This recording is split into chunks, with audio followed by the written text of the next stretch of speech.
I come from the outskirts of a small town in the south of England. It's a quaint town, if I'm honest, that doesn't really have much to put it on the map. Our history has mostly been silenced and mundane. Farms surround us. A coal mine was our major source of trade until that was exhausted in the early 20s. And other than routine, there's really not much else going for us. However, I'm wanting to tell you all about the one thing that really caused a stir in the town a few decades ago, the ripples of which are still felt today. It's hardly going to be a tourist trap, quite the opposite if anything, but it's infinitely more interesting than farms and coal mines, even if for the wrong reasons. This is, as the title suggests, the Burnt Man. There have been so many tales about him that had changed, evolved, and morphed over the years, fitting, as such is the nature of flames, that it seemed as if people had outright forgotten whether it was factual or folklore. He somehow stemmed from individual strange occurrences and bloomed into our homegrown boogeyman. From what I overheard, read, gathered, and remember, the birth of the Burnt Man legend was down to a report from a woman who had been followed one night. This must have been the late 80s, early 90s. Apparently, the report was shrugged off because the woman was known for enhancing the truth, especially if she'd been at the one pub in town. Awful, I know, but it was a different time. But not long after, more reports started flooding in. So many so that there had to be some iota of truth to it. Not only were more reputable women claiming they'd been followed, but the stories all had similar qualities. And this was before the Burnt Man was public knowledge. All at night, all walking alone, all said their stalker kept a safe distance, would just stop walking if they turned around, but maintained it until they turned a corner and fled.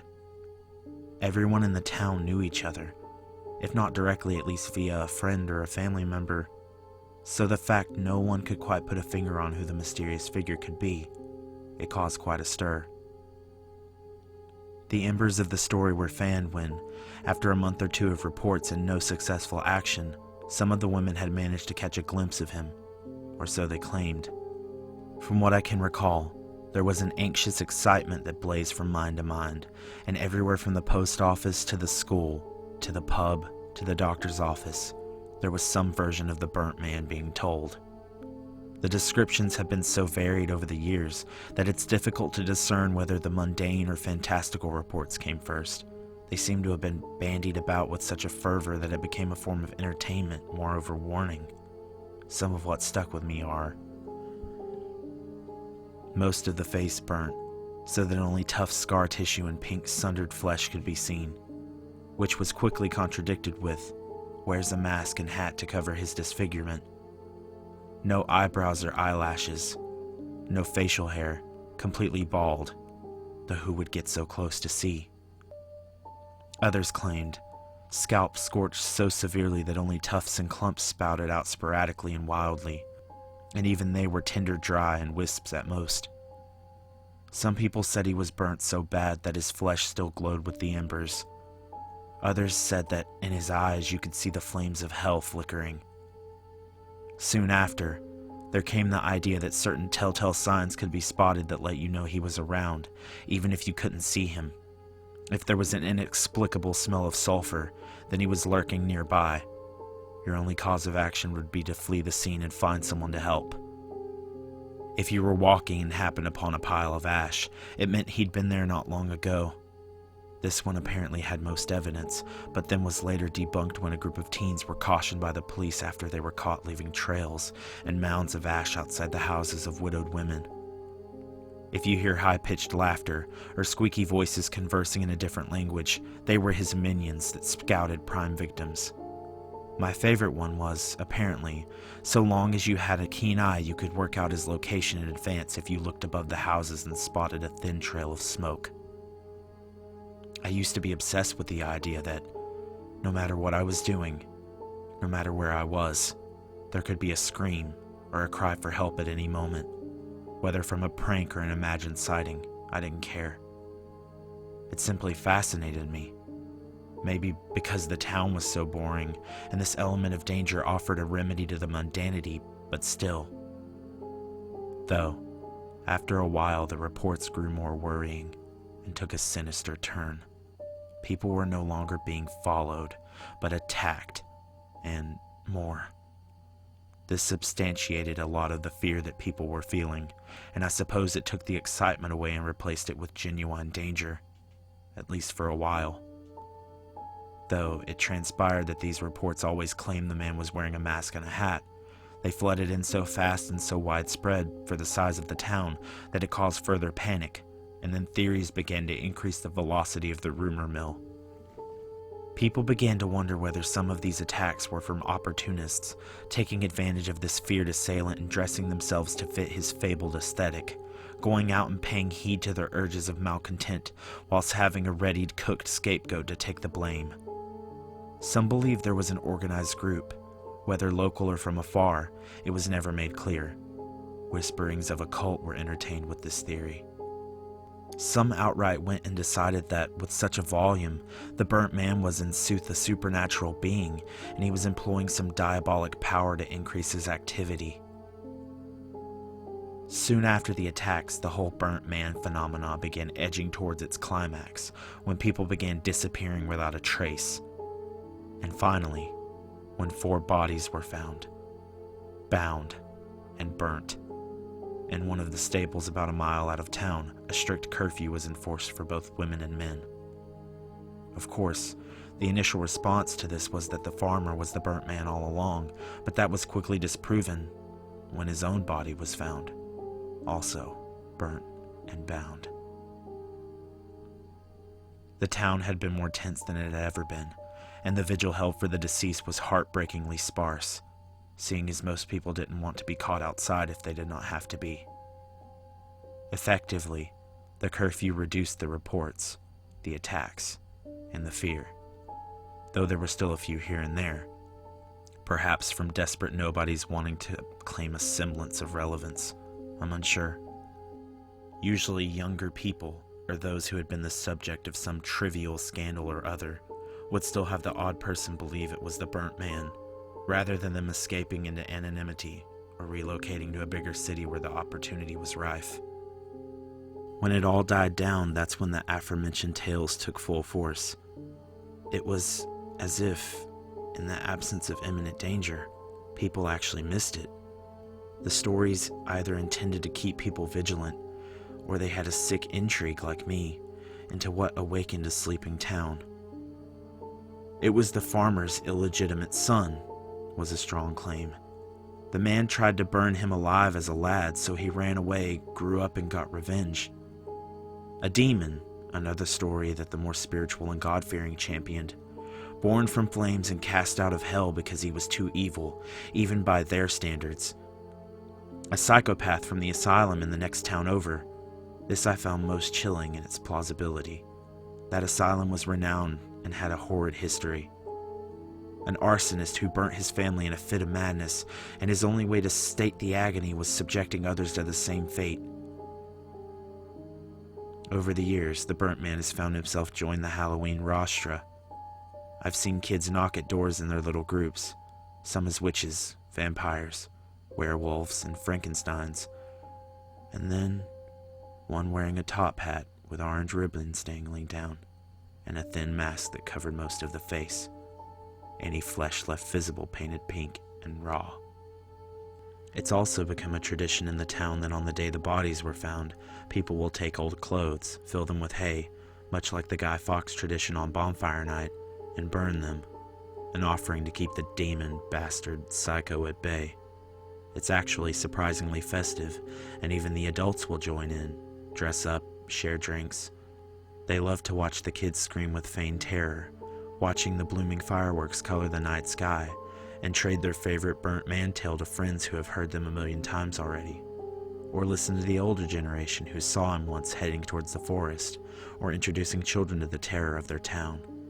It's odd to feel proud of something so grim, isn't it? But if all you had for an attraction was an oddly shaped boulder excavated from the coal mine, perhaps you too would take pride in the insidious. I found the effect of the burnt man has infected people in different ways.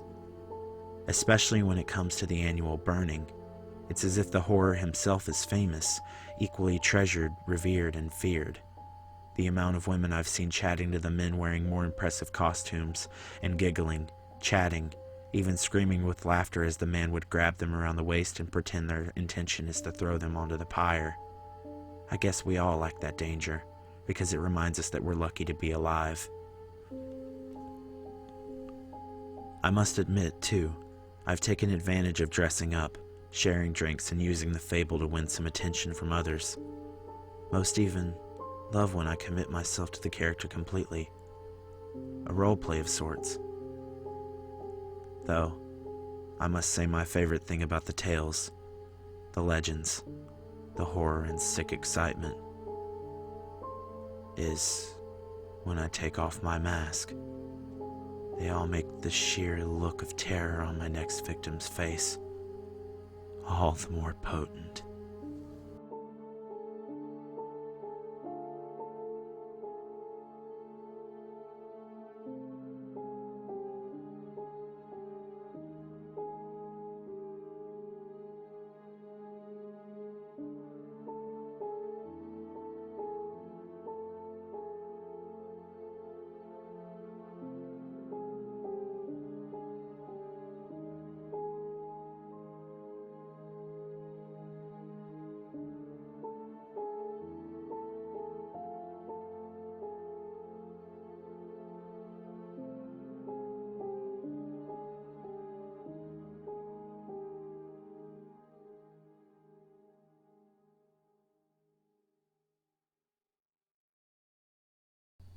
If you have ever heard of Cannock Chase in the United Kingdom, then you have probably also heard a lot of ghost stories surrounding it.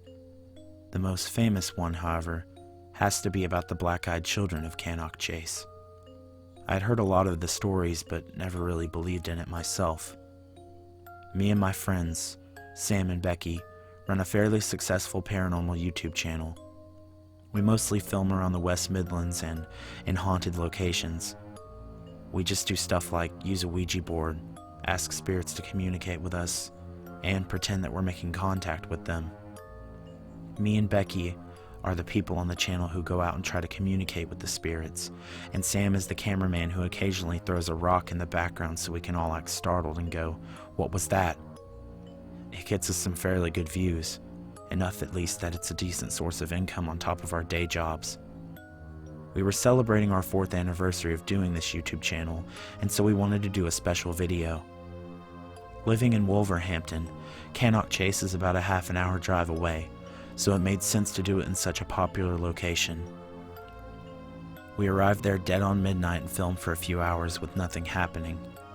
During our usual Ouija board ritual, we called upon the black-eyed children to make contact with us.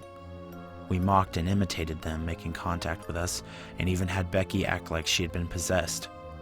When we were finished, we decided to head back to our car. We were having a bit of a good laugh about the whole thing, and Sam was going to take the footage home with him to edit. When we arrived at our car, Becky noticed a couple of kids, who must have been no older than 15, in the background. They were slowly making their way to the car. Sam made a comment about how that was kind of ironic and a little bit creepy, but we got in our car and drove off without waiting to see what they wanted. I know, kind of an asshole thing to do, but we didn't want to become the victims of a robbery or anything. The next night, I was lying in bed when all of a sudden my dog started going absolutely crazy downstairs. I went down to see what was going on. As soon as I got closer, I remember this immense feeling of terror coming over me. My dog was facing the door, hackles up. There was a knock on the door. I looked out of the window and I immediately felt sick to my stomach. 2 children, one boy around 15, and one girl who must have been no older than 11 were standing outside. "You must let us in," the boy said. "We need to call our mother." The way that he spoke was not typical of children from Wolverhampton at all. He sounded posh, but something was off in the tone. I can't quite make out what it was, though. "Why do you need to call your mom?" I asked. This time the girl spoke. "You must let us in," she said. "Our mother will be very worried." I felt my hand going for the door. I was terrified. In my subconscious, I knew what they were exactly, but I was almost like in a trance. I was oblivious to my dog going crazy behind me when all of a sudden he did something that he's never done before. He bit me in the back of the leg. He bit me so hard that it drew blood. I snapped out of it then. I immediately pulled away from the door. The two came to the window and stared at me. Their eyes were black, completely black. This time they spoke together. "You wanted to speak to us last night, but we couldn't catch up with you. You must let us in. It won't take too long." I remember grabbing my dog and running upstairs. The knocking continued all night. It was getting louder and more furious as the night went on. Only when there was daylight did they stop. I immediately called Sam and Becky and told them what had happened. They told me the same thing happened to them too, but they didn't snap out of it. They let them in. I asked them what happened. They said the kids walked around the house for a bit and then they left. They said that the whole time they were there, they also felt this immense sense of terror and doom. We never did upload the video to YouTube. Doing so just made it feel like if we had done it, that it would have been inviting them to come back. A few weeks later, I got a message from Sam's brother. Him and Becky had been involved in a car accident. They had been driving near Cannock Chase when they lost control of the car and ended up wrapping it around a tree. They didn't make it.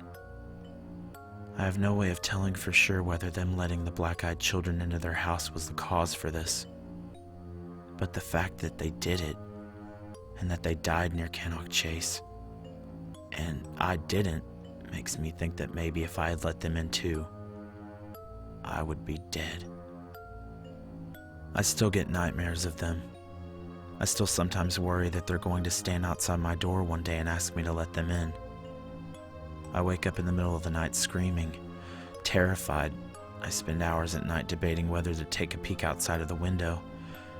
Because if I do and they're there, they may see me, but the thought of not looking is equally terrifying. Because what if they're there just patiently waiting for me to slip up? Well, I won't do it, you hear me? I won't. I've taken precautions now. I've got myself some more dogs. Lots of dogs, in fact. Because if one of them can stop me from opening the door, maybe a half a dozen will scare them off for good. And I never leave the house without them. They follow me everywhere. Some people think that I'm crazy, but I'm not crazy. I'm just being safe. Because they're not going to get me. I promise. I swear they're not going to get me. They won't.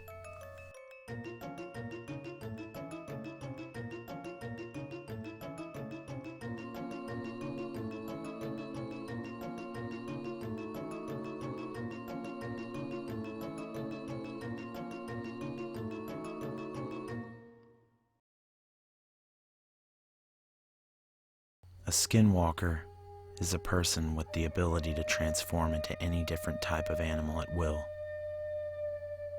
They are most frequently seen as coyotes, wolves, foxes, eagles, owls, or crows. Some can also steal the faces of different people and could appear as someone you know. If you accidentally lock eyes with a skinwalker, they can absorb themselves into your body and take control of your actions. Rare skinwalkers can also have the ability to enchant the powder of corpses and use the substance as a poison dust on victims. The legend of the skinwalkers originates from the Navajo, a southwestern Native American tribe. In July of 2016, I went with 3 of my roommates on a camping trip in New Mexico. We decided to hike into the Pecos Wilderness because of the beautiful pictures of the lakes and trails on the preserve. I don't know if camping on the preserve is actually allowed, but we were carefree and didn't check to see if we could. We hiked until we reached one of the lakes. By that time, it was dusk, and we were starving and tired. We decided to set up our tents about a half a mile from the lake. We brought hot dogs and beans to cook on a fire, classic camping cuisine. We split up to get stuff for the fire, dead branches, twigs, and stones. While getting the firewood, I noticed a lot of coyotes scat in the area. I made a mental note to keep my pocket knife close, even though coyotes aren't a huge threat. When I came back, I told my friends, but like me, they didn't think much of it. We cooked our hot dogs and beans and passed around a bottle of whiskey. This may sound irresponsible, but one bottle of whiskey split 4 ways isn't that much. After dinner, we sat talking about things that went on that year. Overwatch, the election, Brexit, Zika virus, etc. Soon, it became pitch black, the only light coming from the fire and a couple of electric lanterns we brought. My roommates went to bed one by one until, like in normal horror story fashion, I was alone. I sat stoking the fire, making sure it was a controlled burn, before I could go brush my teeth and change into sleeping clothes. I walked half a mile back to the lake with one of the lanterns and used the lake water to brush my teeth and wash my face. While washing my face, the hair on the back of my neck stood up, and I got the feeling of being watched. I'm crouching at the edge of the lake, realizing how vulnerable I am, only a pocket knife to defend myself. There could be a deranged camper out here. I stand up, hand in my pocket, on my knife, when I hear coyotes howling. I relax, thinking that it may have just been the coyotes watching me, so I walk back to the campsite. I make it back and go into my tent to get sleeping clothes out of my backpack. I'm about to take off my shirt and start changing when I hear twigs break. I just thought one of my roommates came back out of their tent to go take a leak. I stuck my head out of my tent when I saw a coyote near the campfire. I freeze, trying to take in what's happening. It looked like a coyote, except for a few characteristics. Its eyes were a really bright yellow. It looked taller than a normal coyote would be, and it was crouching near the fire, crouching on its hind legs. I'm frozen, being stared down by the coyote when one of my roommates tries to get out of his tent. He sticks a foot and a head out before he sees it. He stares and yells, "What the actual fuck?" The coyote runs at breakneck speed into the darkness, but not normally, on its hind legs. My roommate continues to yell and wakes up the others. They ask what happened and we explain to them what we saw. They thought we were bullshitting them and didn't believe a word we said. Me and the roommate decided to sleep in the same tent since I was the only one who brought a knife along. We laid there, cramped in the tent, too terrified to sleep when we heard noises. Twigs snapping around our campsite as if it was circling the campsite. We stayed motionless in the tent, not daring to see the time go by on our phones. Eventually, daylight came, and the noises grew further away. Our 2 roommates didn't hear the noises and had to force us out of the tent in order to leave. We walked miles back to where we parked our car and decided we should get a hotel room and spend the night in Santa Fe. When we get into our room, I immediately Google the events of what happened the previous night and learned of the Navajo legend. When you go camping, make sure you have something to protect yourself and a way to get out of there in an instant.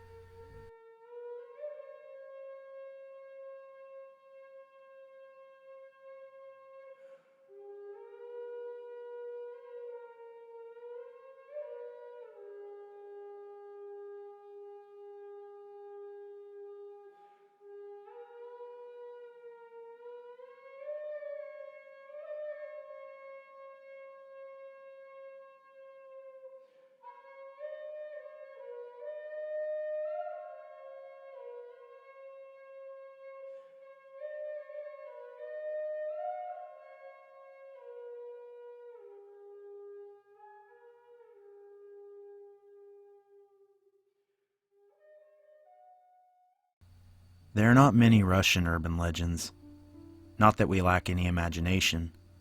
I guess our minds are usually occupied with more real horrors to conjure up something unreal. And yet, there's a legend about a creature that dwells on the streets of Moscow. A thing that can only be met during the dead of the night, and at first can be confused for a streetlight or a tree, mostly due to how unusually long its limbs are. On the internet, it is known as Polochnik, or Stickman in English. Don't be fooled. Despite having such a dull and uninspiring name, I think it is one of the most horrific urban legends, because unlike other myths, this one is very much real. And I'm not saying it because I'm easily influenced by some scary internet stories. I've seen it with my very own eyes 10 years ago, long before other mentions of it started showing up on the web. Back then I was only 15 and was still attending school. I was one of the lucky ones in that I lived in the same building as my friend. You're probably thinking of one of those apartment blocks, but in reality it was, and still is, a large building in the form of a circle. As far as I know, it's the only one of that kind in the whole country. There was a large yard with a playground, pedestrian walks, and garages in the middle. He lived across the yard and our windows overlooked it, so sometimes during the evening we'd pull out our laser pointers and play a game where we'd try to hit each other in the eye. The laser pointers were not powerful enough to create a beam that would cross that distance without dissipating, but we still liked to pretend that our game mattered. And of course, we would often visit each other to play games on our old Pentiums, with one of us watching the other one play, hoping that he would fail soon and it would be time to switch places at the desk. One spring evening I was watching some movie when my phone vibrated. Almost instinctively I knew it was him. We'd get in touch every day, and on that particular evening he was still to reach out to me. I turned out to be correct. I had one new SMS message from him. I expected him to invite me over or suggest we play Counter-Strike, but his message caught me off guard. Dude, look out the window, right now. Confused, I did what he asked me to do. I could make out his faint silhouette in a familiar window across the street. I thought I saw him moving, waving his hands, but I couldn't make out what exactly he was trying to do. The phone vibrated again. Below, in the yard, do you see it? I looked down, but I didn't see anything worthy of attention. What was all the fuss about? What? I don't see anything, I messaged him back. 30 seconds later, his reply arrived.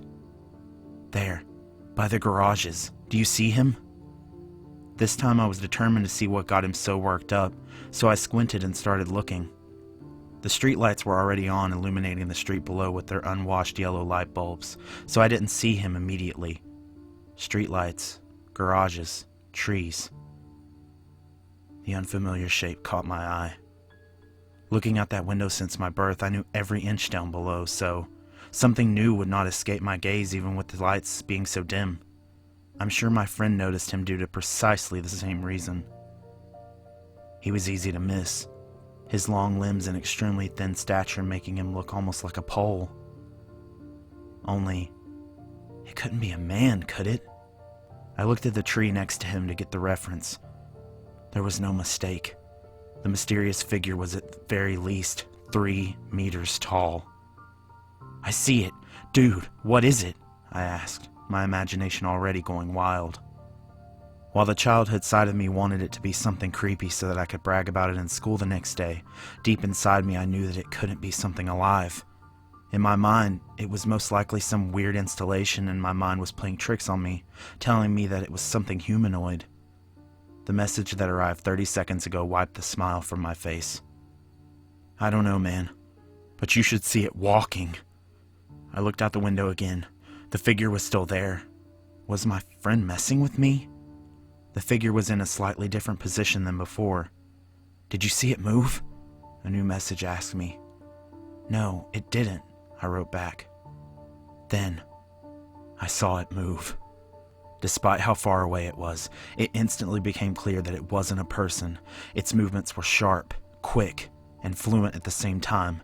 It wasn't just a step, it was like its limbs simply transitioned from one state to another.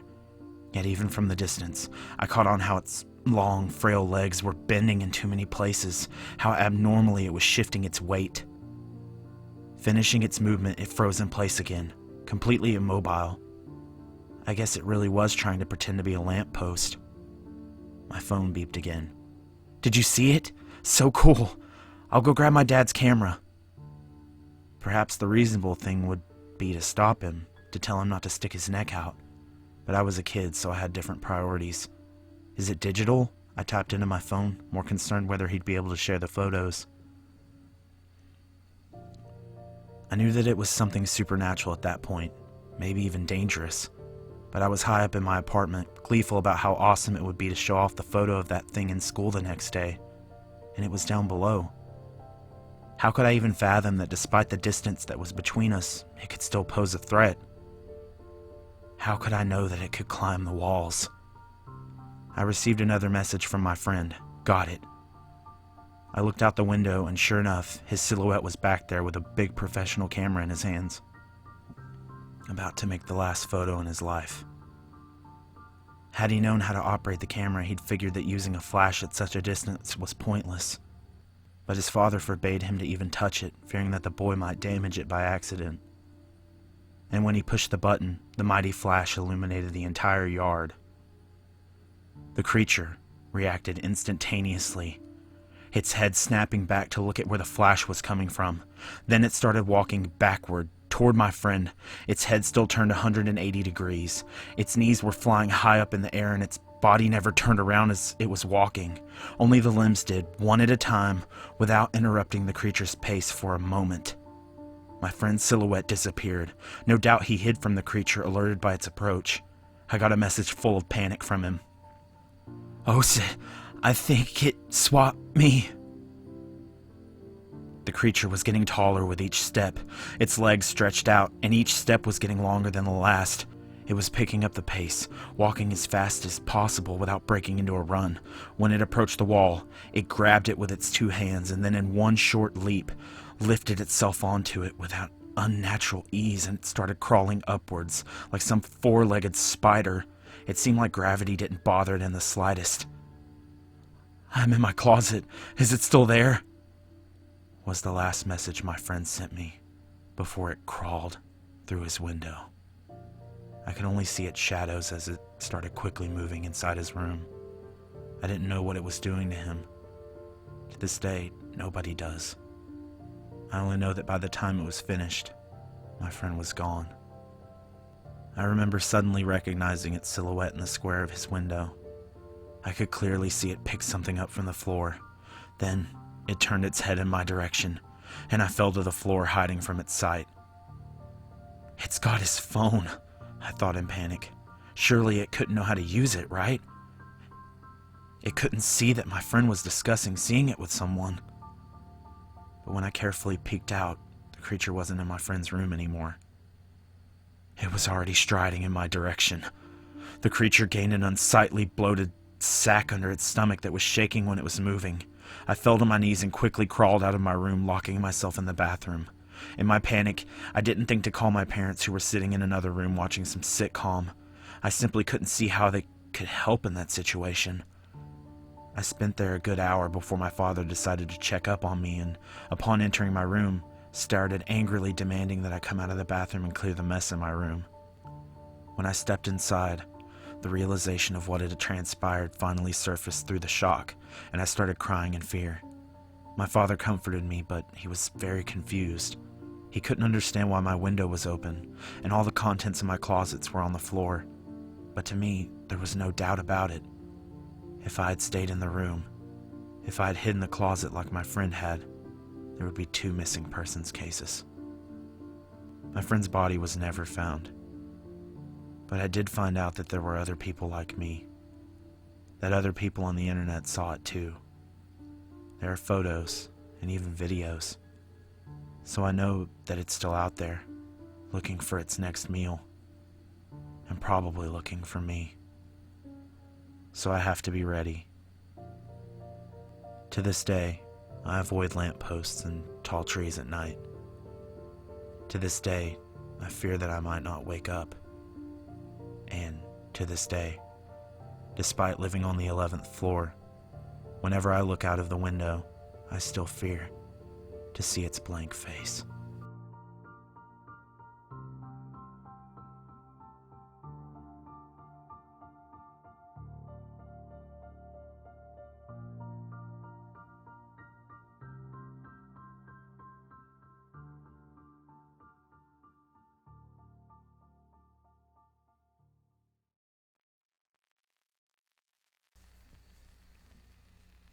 Greetings, Insidious Nebula here. I'm back after a brief break. I'm sorry for such a long break between uploads. The holidays and a mini vacation at the beginning of January, in addition to work, have really thrown me behind in my hobby. But now that all of that is over, I kind of hope to be back on track. Also, this video has been my biggest undertaking thus far. A 4-story compilation instead of my usual single-story features was a massive project for me and my shitty laptop.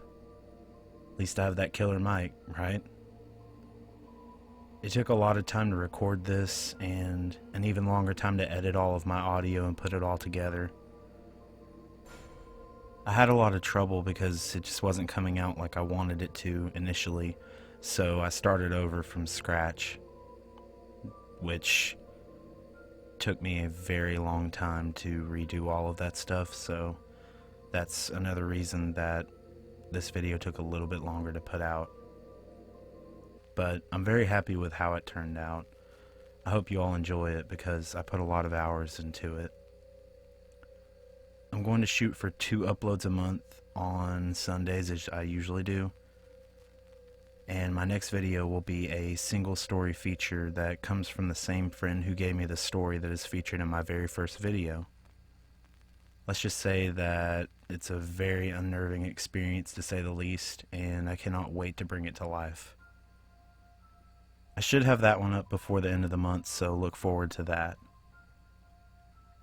Thanks again for all of the support. I'm sitting at a little over 70 subscribers, which is just crazy. I realize it's not much, but for something that is simply a hobby for me, it's a huge deal. As always, don't forget to like the video, share it with a friend if you enjoyed it, and subscribe if you have yet to for more blood-curdling content. Thank you so much for watching, and I hope you have enjoyed this dredge through the darkness.